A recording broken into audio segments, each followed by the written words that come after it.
오늘 우리는 세 번째 만남 가지고 말씀을 나눕니다. 복음편지 세 번째 만남이고요. 잘 아시다시피 어떻게 하나님을 만날 수 있는가 제목으로 우리가 렘넌트와 은혜를 나눠야 되겠습니다.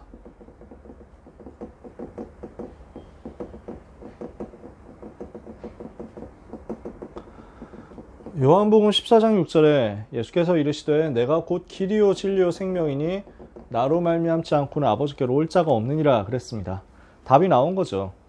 예수님을 통해서만 하나님 만날 수 있다라는 것입니다. 어떻게 해야 하나님 만날 수 있느냐? 예수 그리스도 통해서.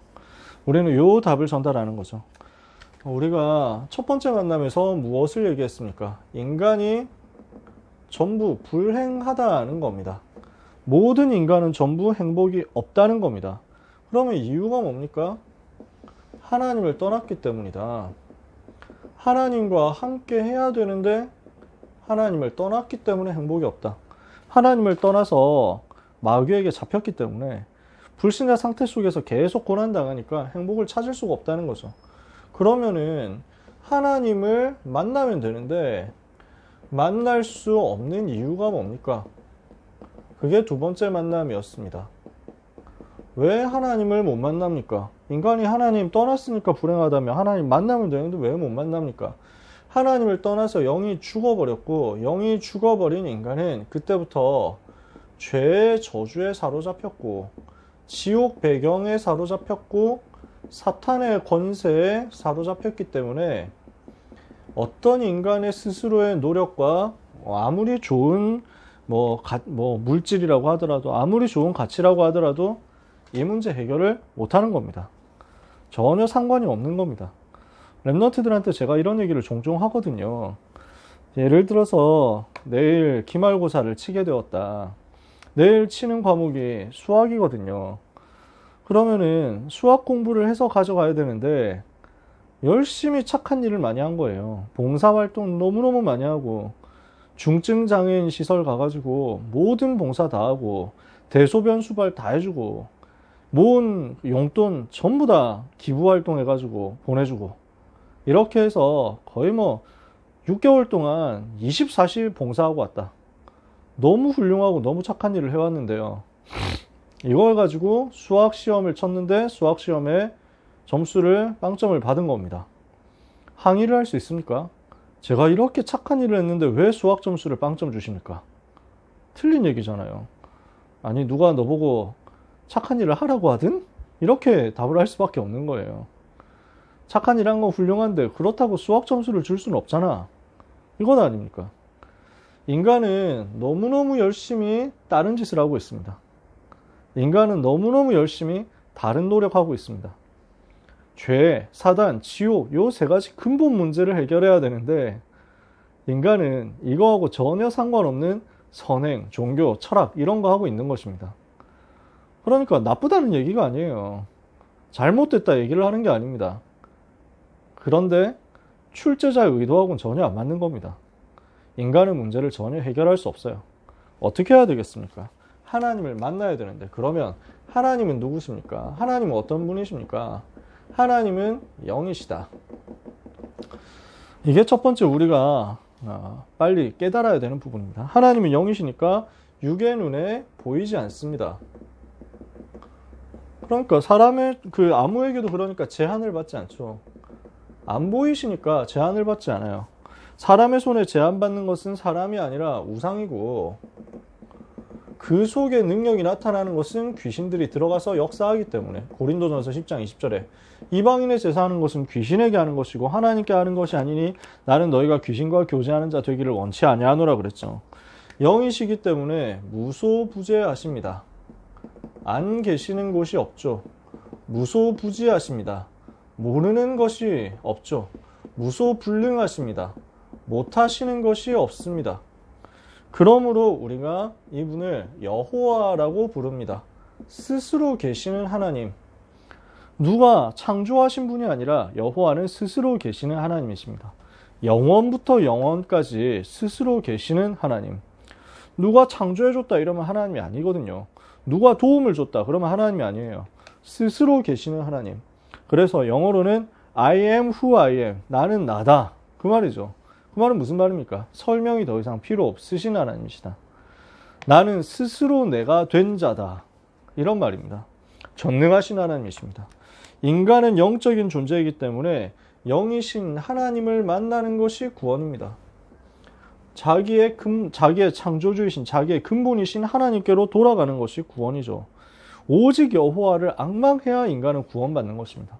오직 여호와를 만나야 구원받는 겁니다. 근데 문제는요, 인간은 어떻습니까? 육을 가졌기 때문에 하나님을 볼 수가 없습니다. 영적인 것을 못 보는 거예요. 하나님은 영이신데 인간은 육신에 딱 잡혀 있거든요. 그러니까 하나님을 볼 수도 없습니다. 인간의 영은 육체 속에 제한되어 있습니다. 이 육체를 영이 떠나는 것이 죽음입니다. 육체 속에 있을 때만 구원의 기회가 있습니다. 왜 그렇죠? 죽고 나면은, 죽었다는 말은 인간의 영이 육체를 떠났다는 거잖아요. 그럼 어디로 갑니까? 바로 천국 아니면 지옥으로 가는 겁니다. 그럼 못 빠져나오는 거죠. 그러니까 살아있을 때, 영혼이 육체 속에 있을 때 구원을 받아야 되는데, 문제는 어떻습니까? 애초에 근본적으로 하나님을 볼 수도 없고 알 수도 없고 만날 수도 없는 겁니다. 수학으로 따지면 어떤 상태냐면, 하나님은 영이신데 인간은 영이 죽어버렸고 육신만 남았습니다. 교집합이 없어요. 만날 수 있는 포인트가 없습니다. 이 안에서 아무리 노력해봐야 인간은 하나님께로 갈 수가 없는 겁니다. 하나님은 영이시고 사람은 육이고, 원래 사람이 영적인 존재이기 때문에 하나님을 만나야 되는데, 하나님 만날 수 있는데 그 영이 죽어버렸거든요. 자, 이렇게 되어버린 인간을 살리시기 위해서 어떻게 하나님이 길을 주셨습니까? 하나님을 만나는 길을 하나님께서 직접 열어주셨습니다. 그 길이 뭡니까? 영이신 하나님이 사람을 구원하시려고 사람의 몸을 입고 인간 속에 찾아오신 것입니다. 영이신 하나님께서 사람에게 그냥 오신 거예요. 그래서 사람의 몸을 입고 인간을 구원하시기 위해서 인간에게 찾아오셨어요. 요한복음 1장 14절에 말씀이 육신이 되어 우리 가운데 거하심에 우리가 그의 영광을 보니 아버지의 독생자의 영광이요 은혜와 진리가 충만하더라. 그러므로 그분은 죄가 없고 그 영은 하나님이시죠. 죄가 없으신 하나님 자신이십니다. 하나님이시니까 당연히 죄가 없죠. 그분이 바로 예수 그리스도시다. 죄가 없으신데 하나님이시니까 당연히 죄가 없는데, 한편으로는 하나님이면서 사람이세요. 참 하나님이시면서 참 사람이세요. 그 말을 이렇게 표현한 겁니다. 예수님은 신성과 인성을 가지신 분이시다. 그래서 주는 그리스도시요 살아계신 하나님의 아들이십니다 그랬잖아요. 그리스도라는 말은 하나님의 아들, 구원자, 모든 문제 해결자, 하나님 자신이시라는 말이고, 하나님이신데 하나님의 아들이라고 표현했잖아요. 사람의 몸을 입고 이 땅에 오신 하나님이시라는 말입니다. 그분은 하나님이요 사람이십니다. 참으로 하나님이시면서 참으로 사람이십니다. 참으로 사람이시기 때문에 우리와 똑같이 유혹을 다 받으셨습니다. 그러나 그분은 죄에 빠지지 않으셨어요. 우리와 똑같이 유혹을 받으셨으되 죄는 없으시니라. 성경은 이렇게 표현하거든요. 그래서 그분은 우리를 대신해서 죽으실 수 있는 죄 없으신 분이신 것입니다.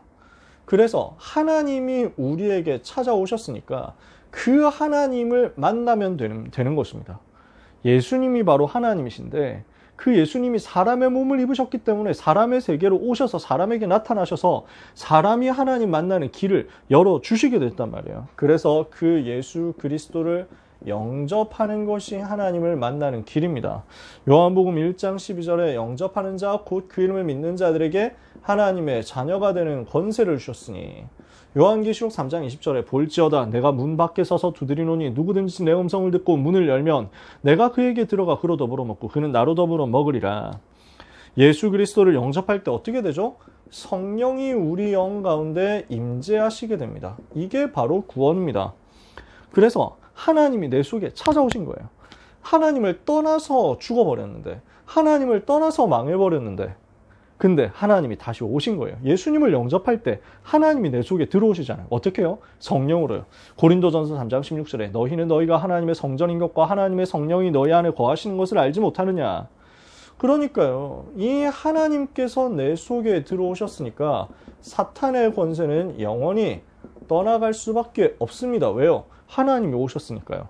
사탄은 하나님과 같이 있을 수가 없습니다. 사탄은 하나님이 계신데 거기에 감히 권리적되고 질척되고 있을 수가 없습니다. 하나님이 그 속에 들어가시면 사탄의 세력은 빨리 도망갈 수밖에 없는 것입니다. 그 즉시로 도망갈 수밖에 없어요. 그래서 우리는 기도로서 예수님을 영접하는 것입니다. 왜요? 로마서 10장 9절에서 10절에 마음으로 믿어 의에 이르고 입으로 시인하여 구원에 이르기 때문에, 그래서 예수님을 진실로 영접하는 기도를 통해서 하나님의 자녀가 되는 거죠.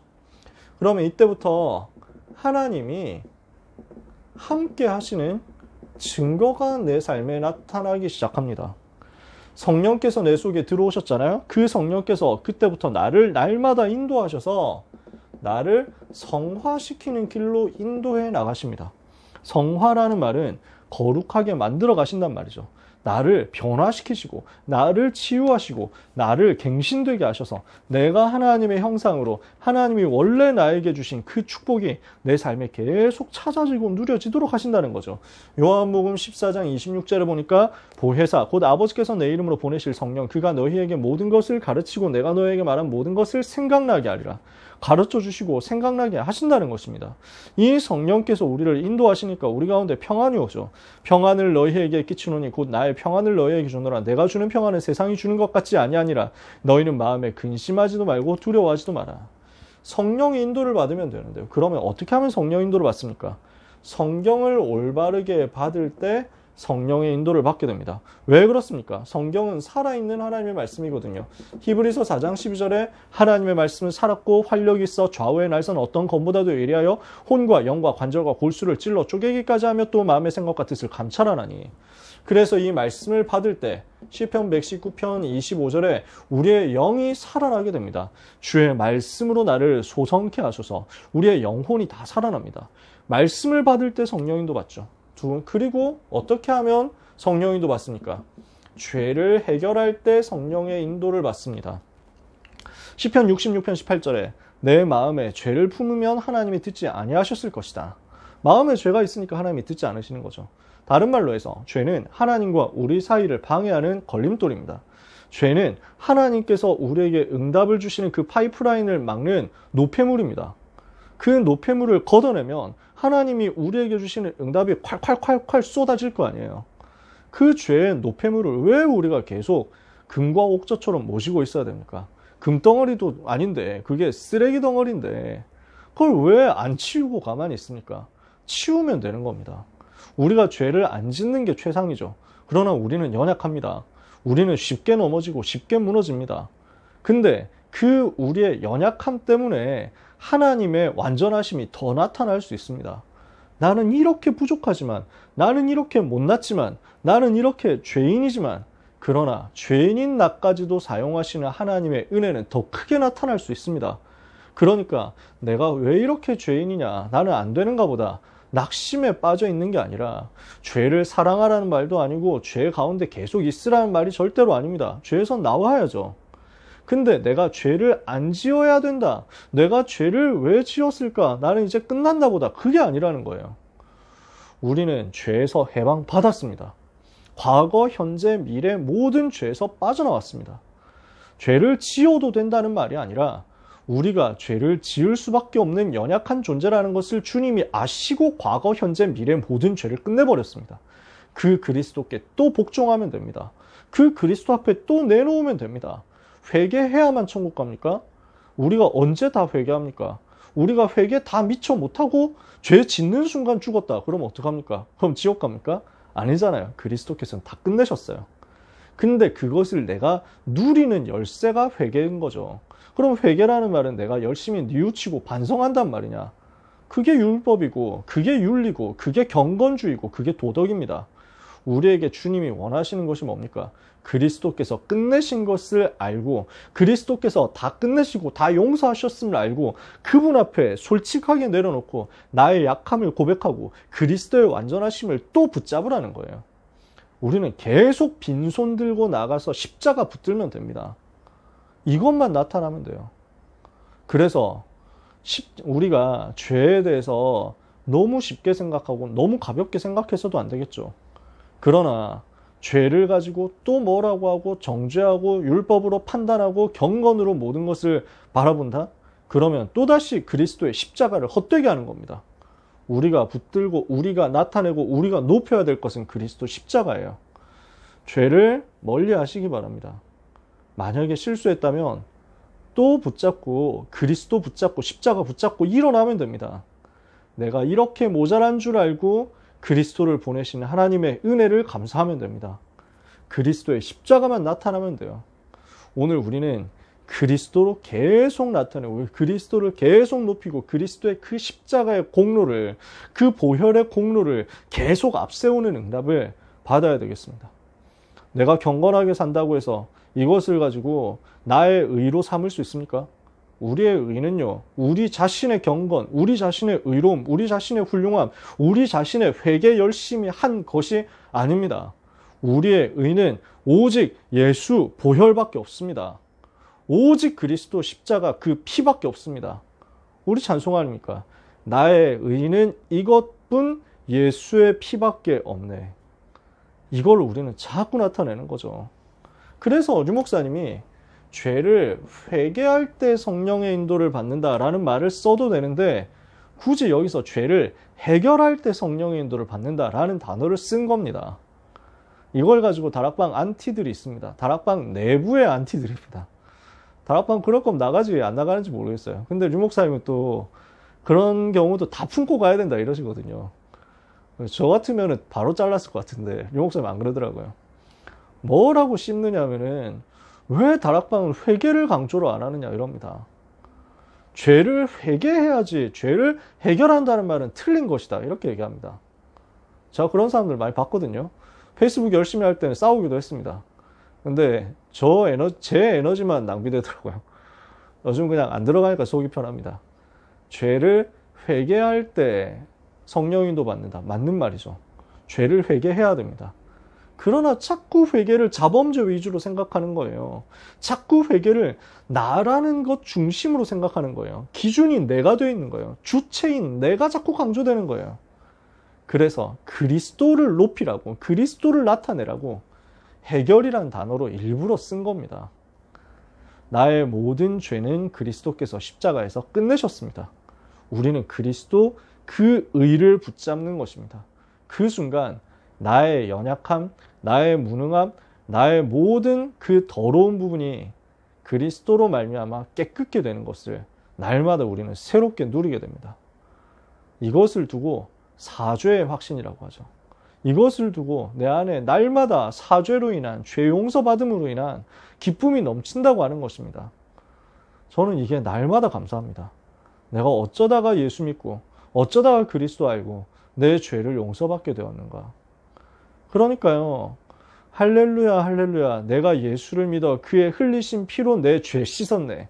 계속 부를 수밖에 없는 거죠.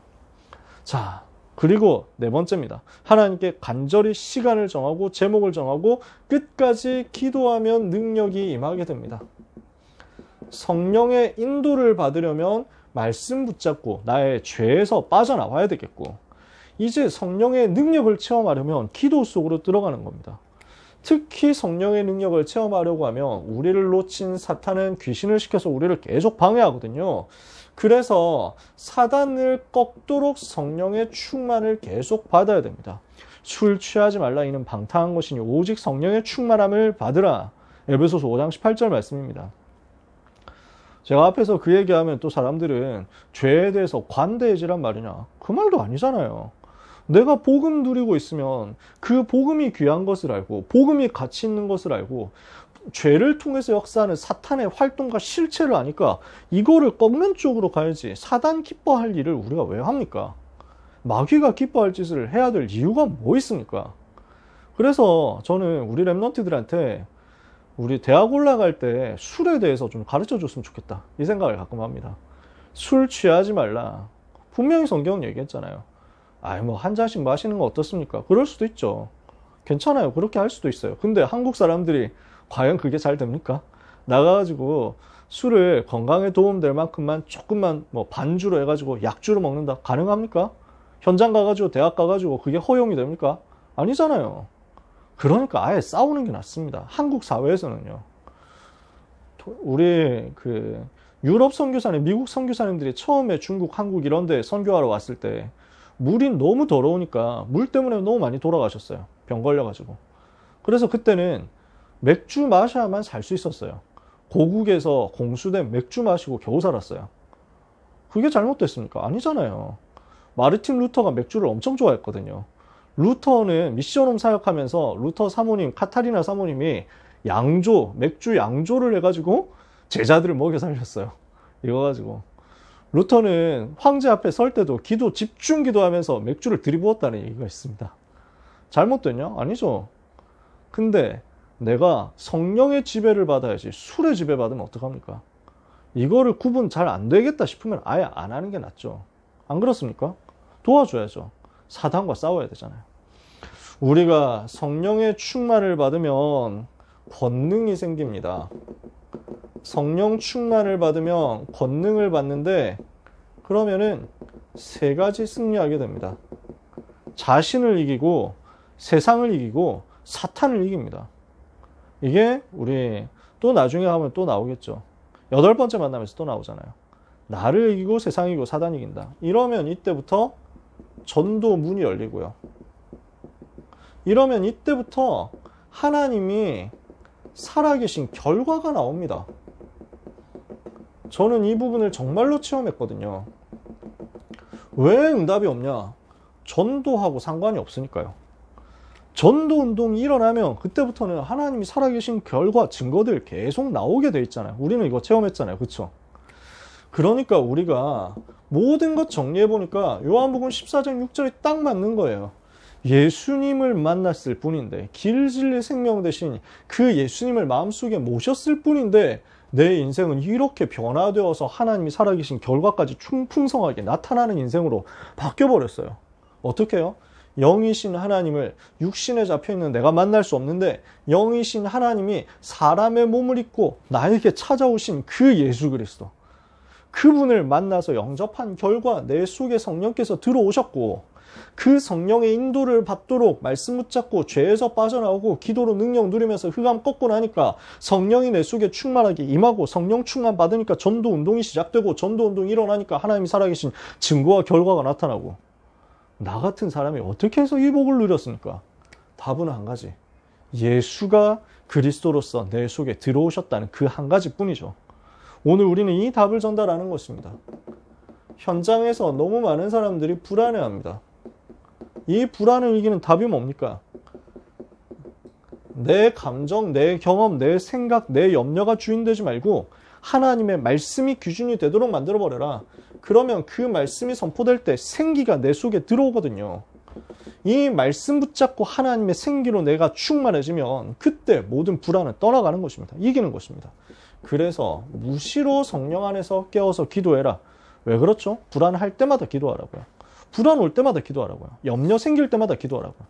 그러면 어떻습니까? 불안하고 염려하는 것이 이득입니다. 왜? 그때마다 기도하면 되니까요. 나는 불안하니까 오히려 더 많이 기도하는구나. 나는 문제가 있으니까 더 많이 기도하는구나. 축복 아닙니까? 그때 불안이 떠나갑니다. 이거는 제가 경험했고 증거 체험했던 내용입니다. 오늘 굉장히 또 짧게 할 줄 알았는데 길어졌습니다. 제가 생각했던 것보다 한 15분 더 길게 한 것 같습니다. 중간에 막 하도 요즘 나오는 뭐 여러 얘기들 때문에 마음이 안타까워가지고 우리 속에 그리스도에 대한 끝없는 감격이 있었으면 좋겠고 그리스도에 대한 끝없는 행복이 있었으면 좋겠고 그 그리스도 만난 사람으로서의 설렘이 계속 있었으면 좋겠습니다. 유 목사님 설렘이란 단어 쓰셨잖아요. 우리는 어떻습니까? 저는 그 말씀 봤는데 생각나더라고요. 설렐 것이다. 설렘이 있다. 설렘이 있어야 된다. 처음 다락방 전도 운동하면서 말씀 받는 그 순간이 얼마나 설렜는지 여러분은 어떠셨나요? 저는요, 오늘 메시지 받는데 혹시 오늘 메시지 속에서 시대 살릴 하나의 새로운 방향이 나올 수도 있겠다. 이걸 가지고 엄청 설레면서 말씀 붙잡았어요. 왜? 그때는 5기초가 아직 세팅이 되기 전이었잖아요. 그러니까 하나하나 새로운 개념이 나오는 그 중요한 전환점 되는 집회도 있었잖아요. 오늘 집회가 혹시 그 자리일 수도 있다. 이러는 설렘으로 있으면요. 너무너무 소름이 돋더라고요. 현장에 갈 때 하나님이 이 말씀을 어떻게 성취하실까? 나같이 부족한 사람을 하나님이 왜 이렇게 축복하셔서 전도자 되게 하셨는가? 생각하면 하나하나 너무너무 설레는 거예요. 오늘 우리는 그 설렘을 가지고 내가 누리면서 우리 랩런트에게 전달해야 되겠습니다. 여러분 계속 부탁드립니다. 기도를 부탁드립니다. 진짜 우리는 현장 예배 회복해야 됩니다. 그러면서 랩런트들과 1대1로 개인화해서 확립시켜야 됩니다. 아이들 중에 메시지 너무 많이 들었지만 복음이 뭔지 모르는 친구들 많습니다. 복음 메시지 성경 구절 정리 안 된 사람도 많습니다. 도와야 되겠죠. 그러면서 진짜 우리가 한 팀, 한 공동체 되도록 우리 고등부 안에서 우리 교사들도 그렇게 돼야 되고요. 우리 랩런트들도 그렇게 돼야 됩니다. 코로나 때문에 너무 많이 우리는 흩어져 있었습니다. 이제는 우리가 만나서 함께 가면서 한 팀, 한 공동체, 한 가족 되어가지고 응답을 받도록 쭉 나가야 될 때죠. 이것을 방해하는 흑암이 꺾이도록 기도해 주시기 바랍니다. 하나님이 주시는 큰 힘을 우리 모든 고등부 선생님들이 먼저 얻게 되시기를 축복합니다. 기도하겠습니다. 하나님 아버지, 우리가 은혜로 하나님 만나고 예수님을 그리스도로 영접하여 하나님의 자녀된 것을 감사합니다. 복음의 비밀을 가장 가치 있게, 가장 복되게, 가장 풍성하게, 가장 행복하게 누리는 랩넌트 사역자의 증인, 모델 되게 하여 주시옵소서. 하나님 아버지, 기도하오니 우리가 만나는 모든 랩넌트들이 우리 속에 있는 이 복음이 그대로 똑같이 가치 있게 전달되어 받을 수 있도록 은혜를 허락하여 주시옵시고, 우리 반에 속해 있는 랩넌트 하나도 빠짐없이 예수 생명으로 충만케 되는 역사 있게 해 주옵소서. 예수 그리스도 이름으로 기도합니다.